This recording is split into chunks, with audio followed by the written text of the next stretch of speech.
What's up YouTube, it's CST here. Today I'm doing a tutorial. This tutorial is how to make YouTube backgrounds in Photoshop. If you did listen to my last video, it's basically how to make the text. So if you did miss that, there'll be an annotation on the screen. Do click it, because I'm basically going to continue from there. So you want to go on my link in the description, and it's basically the template of the YouTube background. It is for the old layout, so I am sorry if you do want the new layout, but if you do want the new layout, just search it on YouTube, new layout design. But I'm going to be using the old layout. I know it's getting changed in March, but if hopefully like you can do now, you can change it to the old design. But if you can't do that, I will be doing it later. I will do another tutorial on how to do the new layout design. It's basically the same, but it's just for all you guys. I want to make it as simple as easy as you can. So what you're going to do is open it up, and it should just look like this if you have downloaded it from on the link in my description. So all we're going to do is just click on this arrow here, and it just opens this module. Right, all we're going to do is going to get a text for what we made in Cinema 4D.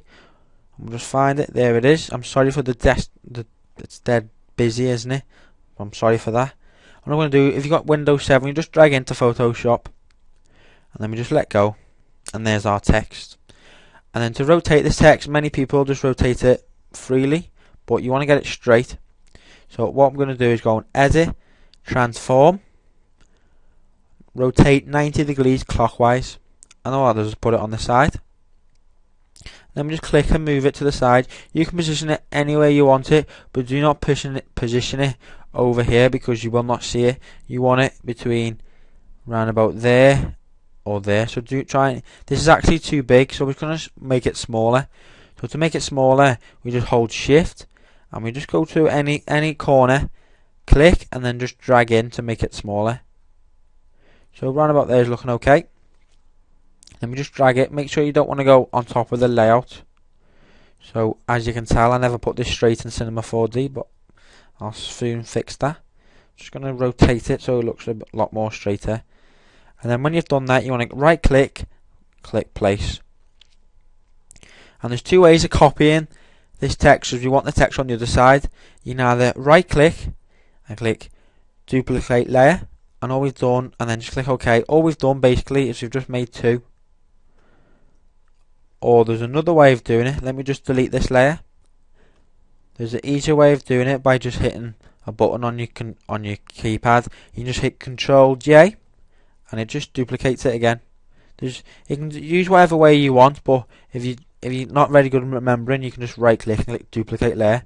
So we've duplicated it. We go on Edit, we go on Transform, and then we're going to rotate 180 degrees, and I'll just flip it onto the other side, as you can see. Now we just want to make sure we've selected the move tool, and all we're going to do is move it to the other side. Try and make sure it's round about where the other side starts, because you don't want it down here. You can have it down there if you really want to, but it looks better when it all looks mirror on each side. So I'm going to put it round about there is look okay. And now what we're going to do is we're going to get our flares, which we also made in my last video. So I'm just going to try and find them now. Just open up this folder here, and then all we're going to do is you find your flares, then just drag into Photoshop again. Then we just let go when it's in Photoshop. Here's our lovely flares, and all you can just rotate them freely. So just go somewhere near the corner, and you'll see that two arrows going either side, which means rotate, and just rotate them to it looks round about straight. It doesn't have to be exactly straight, because you will not see them. And so we just put them quite close together, and then all we're going to do is right click, press place, and then remember to duplicate, click Control J. And as you see, it's made it shiny. And if you do want the flares more shinier, put on two flares on the same spot. That's what I'm going to do. So I'm going to hit Control J again for the other side, and it's made it even more shinier. But you can have it how shiny ever you want it, but I'm not going to have it that shiny, so I'm going to move this one over to the other side, and then click Control J again, and it just makes, because I've got two on that side and I've got two on this side now, it just makes it a lot shinier. Now you want to go on the bottom here, which is layout 2, and you just want it, this is the layer for your background. So where all this white bit is going to change the background color. Since it's going to be a basic video, guys, I'm going to do it black. So we just click on this square box here, drag it to the black corner, press OK, go on this paint bucket tool here. Make sure you're not on gradient tool, make sure you're on paint bucket, and then we just click on the white area and it should put the whole thing black. There we go, looking spot on. As you can see, you're probably thinking, where's the layout going? Don't worry. All we're going to do now is click on module, and then we're just going to see this thing where it says normal. All we're going to do now is change. Actually, you don't want to do that, ignore me. You want to right click here and you want to go on blending options. And all we're going to do now is click on outer glow and make sure it's ticked. And as you see now, it's yellow because the box is yellow. We just click this box here. You can put whatever colour you want. Do experiment with the colours. You can use whatever colour you want. I'm going to use red because my text is red and my flare is red. I will do a video for more advanced, how to like change the colour of your flares, how to do more advanced stuff. So I'm going to do more advanced YouTube. Don't worry, this is just for beginners. So we just click OK, and then we just want to drag the opacity to 100% so it's more brighter. And then we just click A. And it's looking pretty good. Now you can add smoke if you don't want to, but you did see an example I added smoke. You can just type on smoke in Google Images, but I got it from a GFX pack. You can download GFX packs off YouTube, so just type them in and you'll get quite a few. And I'm just going to find where it is. It should be in here, GFX. And it's just a GFX pack. It's got so many stuff in it. It's got renders in, it's got flares, it's got sparks, it's got smoke. I'm just going to use something from smoke, but if you don't have a GFX pack, just click on smoke on Google Images. So I'm just going to drag this into Photoshop again. I'm just let go. And I'm just going to rotate this. It doesn't have to be fully straight. Round about there, it's looking pretty straight. And then I'm just going to go up here where it says normal. I'm going to change this to screen. And all this does is makes it transparent. Now you don't have that horrible black box. Make sure it is on screen. For some reason it didn't go on screen. There we go. Now I don't have that horrible black box. I'm just going to put it over the text. Don't worry if it's on the layout because we will change that in a minute. I'm just going to hold down the shift key. I'm just going to go on the corner of the box and just drag it out so that it follows the whole text. And I'm just going to move it underneath the text. So round about there's looking okay. I'm going to hit right click and then I'm going to hit place. Make sure you place it because this is important what you're going to do now. All you want to do now is you want to just drag it underneath the module layer, and all it does is stops it going on top of the layer. All we've done is brought it underneath the layer. And if it does, if there is smoke coming through like the gaps here and you don't want to, well, I'm going to show you how to do that now. You want to right click here and you want to click rasterize layer. And if there is smoke that isn't coming through now, but if there is smoke, you just click on the rubber tool here and then you just make sure there's no smoke. There isn't any on mine, but I'm just showing you if there was. So to copy that, we hit Ctrl J and then we click on edit, transform, and then 180 degrees, and that just flips it. And then we click on the move tool because I was on the eraser tool, and then we're just going to drag it on the other side.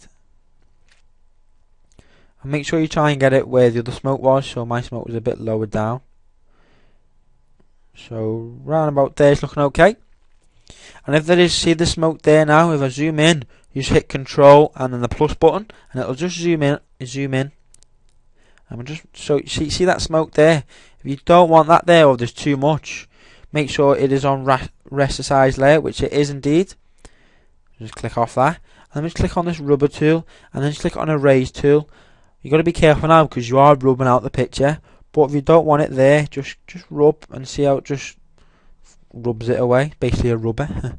That's why it's called the erase tool. And you just try and get it straight as possible. There we go. That's looking pretty good. And then we'll just zoom out. So Control and the minus button to zoom out.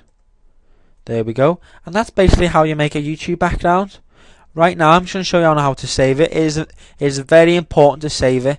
There's two ways of saving it. There's one way called the shit way, and there's one way called the right way. Many people just go on File, Save As, and many people just put it as a JPEG, which is if you've seen a tutorial and he's saved it like this, he does not know what he's doing. This is the worst way to save a YouTube background. You lose all your quality in the background, I'm telling you. So we'll just cancel this. And we go on File, and we go lower more down, and we see here it says Save for Web and Devices. You want to click this. It may take quite a while to load it your first time, but it shouldn't. And right, you want to go into this corner here and see it says JPEG, and if you look now you can see there's better quality, but you want to go on JPEG and you want to go on PNG24. That makes it even better. The pixels are clear, nice and bright. PNG24, that's the setting you want. And if you go to this bottom left corner, you see it's 345.4K. YouTube background, it does say on YouTube the 250, I think, or 270. I know they're in the 200s. Ignore that. You can go up to 1,000, not above 1,000, just 1,000. If it is more than 1,000, I'm going to show you how to save it. You just want to change this PNG24 to JPEG and see what it says quality. If we lower the quality down, it'll lower down how big the K is. But yeah, you do want to click PNG24 and then we'll just click save. I'm not going to save this because I don't really want this YouTube background, but you just click save there. You don't have to change the format, it'll be all fine for YouTube, and that's the best way to save a YouTube background. So yeah, it's been CST showing you how to make YouTube background for beginners. If you did like this video, please remember to click the like button. Please do comment away if you do have any problems. I will be doing a more advanced background, so please stay tuned. Thanks for watching, guys. It's been CST and I'm signing out.